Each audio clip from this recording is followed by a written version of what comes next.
In 2003, British professional cycling was it was basically a global laughingstock. Yeah, that is not an understatement. Right. Like, Europe's top bike manufacturers literally refused to sell them gear. They actually thought that British riders using their equipment would, objectively ruin their brand reputation. Which is just wild to think about now. It's crazy. I mean, they had won a single Olympic gold medal in, 110 years.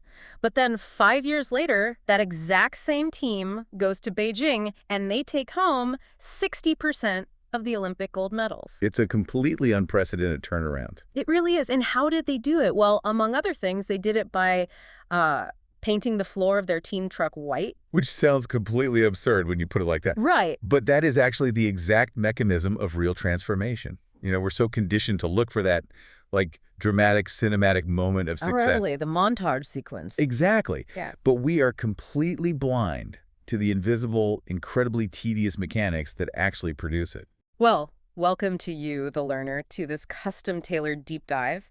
Today, we are completely dismantling that myth of the overnight success. It is definitely a myth. We have this really incredible stack of source material in front of us today, specifically excerpts from James Clear's massive bestseller, Atomic Habits. Such a good book. It is. And our mission today is to explore the true architecture of lasting change. We're going to figure out how tiny, seemingly insignificant daily changes compound into these massive life transformations. And why fixating on your goals might actually be the very thing holding you back. Right, which is so counterintuitive. So, okay, let's unpack this. I am very much looking forward to diving into this material. And you might notice the visual backdrop for today's deep dive has shifted a bit. Yeah, I see that. Lots of gears. Right. Think of what you're seeing behind me as a massive, complex compounding interest calculator. But instead of depositing dollars, this machine computes tiny daily human actions. I love that visual. Yeah, and you don't see the curve move for years, but when the math finally kicks in, the line just goes completely vertical. I think that's the perfect functional metaphor for what we're talking about today because, well, to really understand what an atomic habit is, we first have to look at the math of marginal gains. Right, the 1%. Exactly. The book defines atomic in two really specific ways. First, it's an extremely small amount of a thing, the single irreducible unit of a larger system. Like an atom. Right, exactly like an atom. But second, it is the source of immense energy or power, so small but mighty, which brings us back to that legendary turnaround of the British cycling team. It really is the ultimate case study in human performance. I mean, when Dave Brailsford was hired as the new performance director, he didn't just come in with a goal to, win more. Yeah, because everyone wants to win more. Right. He brought in this philosophy he called the aggregation of marginal gains. Okay, so break down everything you can possibly think of that goes into riding a bike, and then just improve it by 1%. Exactly. Just 1%. And they didn't just train harder. I mean, they redesigned the bike seats to make them just slightly more comfortable. They rubbed alcohol on the tires for better grip. Oh, the electrically heated overshorts. Yes. They had the riders wear electrically heated overshorts so they could maintain ideal muscle temperature while they were riding. And they switched the outdoor riders to indoor racing suits. Right, because wind tunnel testing proved they were lighter and more aerodynamic. What's fascinating here is that they didn't stop at the obvious physical mechanics of the bike or the clothing.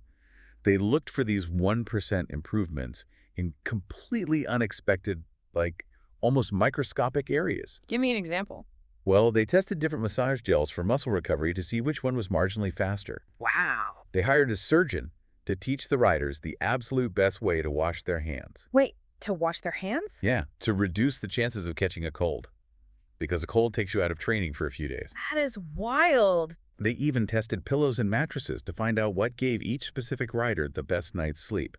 And then they brought those to hotels on the road. Okay, wait, I have to stop you there because I'm putting myself in the shoes of anyone listening to this right now. Sure. I get the theory, but at a certain point, doesn't measuring 1% of literally everything just lead to total burnout? I mean, how do you obsess over the perfect pillow and the hand washing and the tire alcohol without going completely crazy? That is a very fair point. Yeah. But it actually highlights a misunderstanding of what Brailsford was doing. Oh, really? Yeah, he wasn't asking his athletes to obsess over these details every single day. He was altering the architecture of their environment. Oh, I see. Right, you only have to find the perfect pillow once, you buy it, you put it on the bed, and that 1% improvement compounds automatically every single night Yeah. without you spending an ounce of willpower. Ah, okay.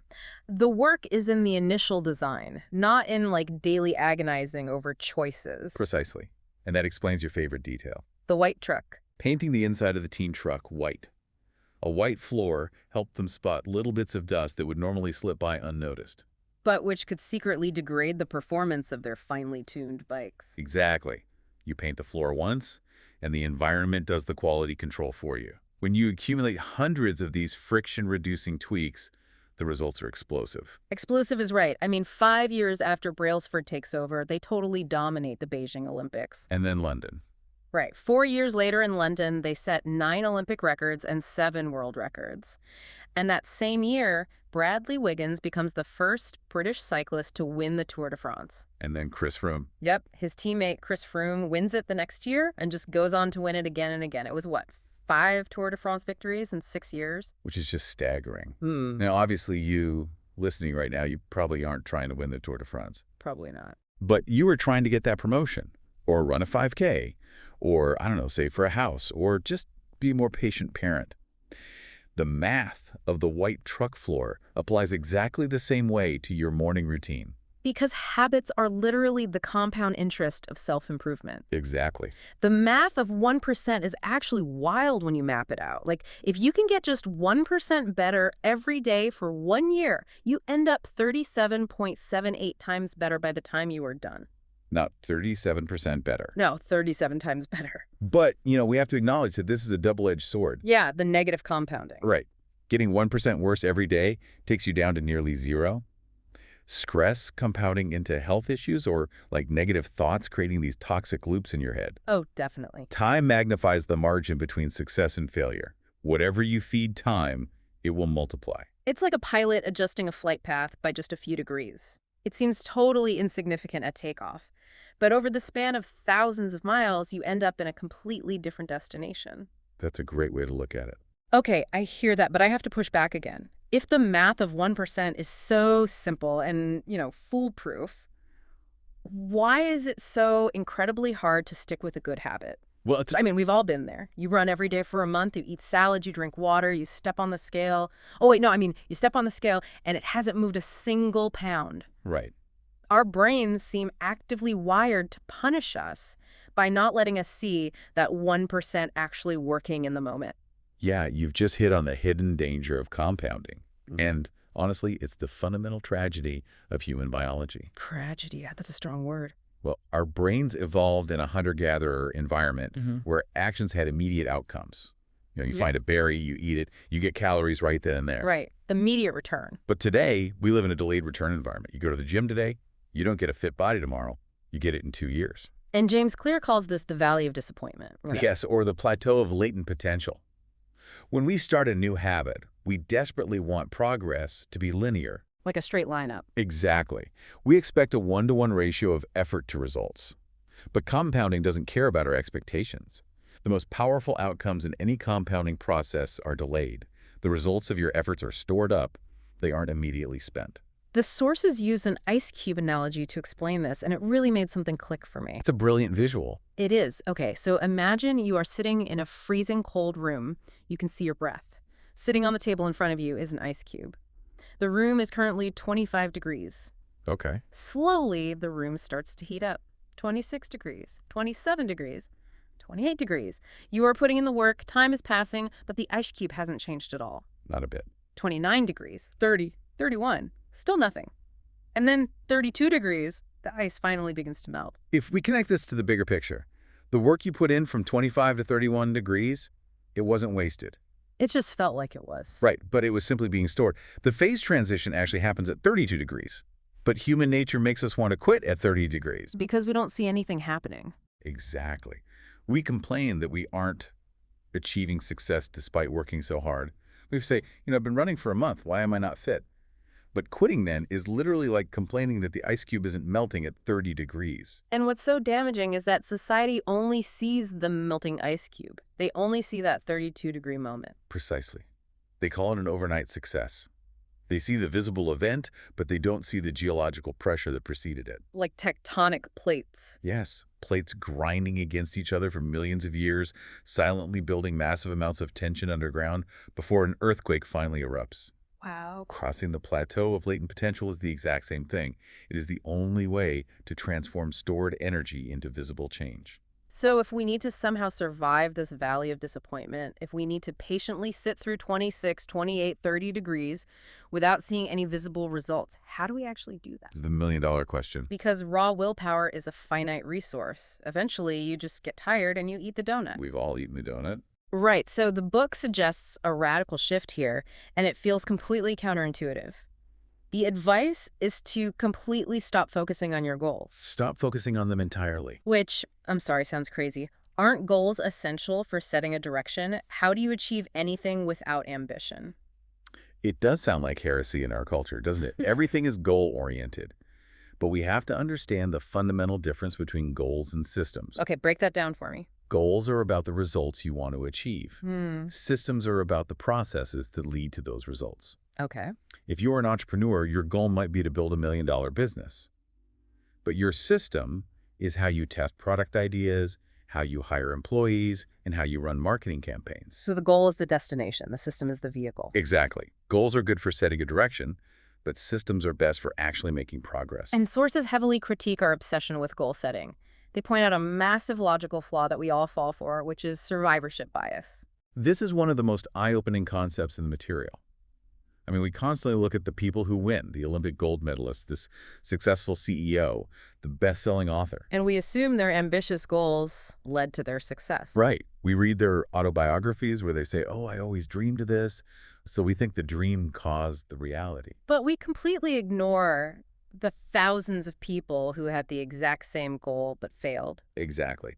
If the goal of winning Olympic gold was actually the secret to success, then all 8 people on the starting block would win gold. Because they all share the exact same goal. Exactly. Every candidate who applies for a job has the goal of getting the job. If successful and unsuccessful people share the exact same goals, then the goal itself cannot be what differentiates the winners from the losers. That makes so much sense. The goal is just a prerequisite to enter the game. It has zero power to determine the winner. Wow. When you frame it like that, focusing on the goal feels almost naive. I mean, it was the system of continuous small improvements that got the British cycling team to the top, not just the goal of winning. Right. But there's another issue with goals that I thought was brilliantly explained using the analogy of a messy room. The idea that achieving a goal is only a momentary change. Yes. Let's say your living room is a complete disaster area. You set a goal to clean it. Okay. You muster up this burst of motivation, you spend 3 hours scrubbing and organizing, and you achieve your goal. You have a clean room. But if I don't change the sloppy pack rat habits that caused the room to get messy in the first place, like if I still just throw my mail on the table and leave my shoes in the middle of the floor, Right. give it 2 weeks and I'm staring at a messy room again, I treat it a symptom without addressing the underlying disease. You fixed the output, but you ignored the input. Achieving a goal only changes your life for that specific moment in time. If you want to improve for good, you need to solve problems at the systems level. And this actually points to a deeper, like almost emotional problem with goals, which is that they hold our happiness hostage. That is so true. The implicit assumption behind any goal is once I reach my goal, then I will be happy. It creates a terrible either-or conflict in your mind.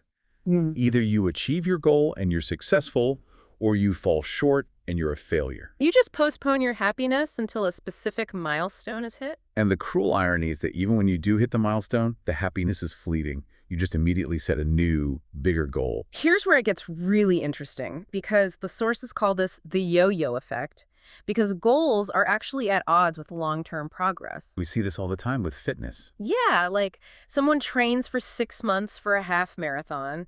They run the race, they cross the finish line, they get the little medal, and then they don't put their running shoes on again for 6 months. Because the race was the only thing motivating them. Once the goal is achieved and gone, the habits vanish right along with it. Wow. This raises an important question about how we structure our daily lives. The purpose of setting goals is to win the game. But the purpose of building systems is to continue playing the game. I love that. True long-term thinking is goalless thinking. It is not about any single accomplishment. It is about a cycle of endless refinement. There's a great quote from the legendary football coach Bill Walsh mentioned in the sources. He says, "The score takes care of itself." Such a profound statement. Right. If you just run the right plays, practice the right way, manage the clock, the points go on the board automatically. You don't have to literally stare at the scoreboard to win. Which brings us to arguably the most famous insight from James Clear's work. Yeah. It is really the thesis statement of the entire methodology. Lay it on me. You do not rise to the level of your goals. You fall to the level of your systems. You fall to the level of your systems. I keep rolling that phrase around in my head. But let's make this totally concrete for the listener. Good idea. Because I think people hear system and they think of like software or corporate management. If my goal is to write a book, what is the exact system? Because it's not just, writing. Excellent question. The goal is the finished manuscript. The system is the physical and temporal environment you design to ensure that writing actually happens. Okay. It's placing your laptop on the kitchen table at 9:00 p.m. the night before. It's programming the coffee maker to start at 5:45 a.m. It's committing to typing for just 15 minutes before you are allowed to check your phone or open a browser. So the system is the sequence of behaviors that removes the friction. Exactly. It takes willpower out of the equation. Okay. Just like painting the truck white took the effort out of spotting dust. Oh, that ties it together perfectly. Right. If your system relies on you waking up feeling inspired and motivated to write a book, you will fail. Because no one feels inspired every day. No one. But if your system is a physical sequence that makes it easier to write than to not write, you will succeed. Think back to our definition of an atomic habit. The tiny unit. Yes. It isn't just a small habit. It is a fundamental building block of a larger system. Atoms form molecules. Molecules form complex structures. Atomic habits form systems, and systems form remarkable results. So what does this all mean? For me, the biggest takeaway is the profound sense of relief this offers. Relief. Yeah, because if you're failing to lose weight, or failing to write that book, or failing to save money, it's not a you problem. Ah, I see what you mean. You aren't inherently broken. You aren't lacking some magical character trait called willpower. It's just a system problem. It is deeply comforting. It completely removes the moral judgment we place on ourselves when we fail. Exactly. If you are struggling, it just means there is a glitch in the machinery. You don't need to completely overhaul your identity overnight through sheer force of will. You just need to tweak the gears. Fix the inputs, and the outputs will literally fix themselves. And if you fall in love with the process rather than the product, you can be satisfied anytime your system is running. You don't have to wait for the ice to melt to feel good about the 28-degree room. That is such a powerful perspective shift. It changes everything. To wrap up our deep dive today for you listening, we've taken a hard look at the invisible mechanics of success. We discovered the mathematical magic of just a 1% daily change. And how obsessing over the tiny inputs, like rubbing alcohol on bicycle tires, can radically alter your trajectory. Yes. And we learned why we must be incredibly patient while crossing the plateau of latent potential, trusting that our energy isn't being wasted. Is being stored. Exactly, stored. And finally, we learned why trading our rigid, happiness-delaying goals for robust daily systems is the ultimate secret to lasting success. Success is not a finish line to cross. It is a system to improve. Exactly. So for you listening right now, you don't need a massive, earth-shattering transformation today. You just need to look at your daily routine, find one tiny atomic-sized friction point, and improve it by 1%. And as we close, I want to leave you with one final lingering thought to mull over today. Go for it. If James Clear is right, and we truly do fall to the level of our systems, take a look at a persistent problem in your life right now, an area where you constantly feel stuck or frustrated. Okay. What if the system currently running your day isn't actually broken?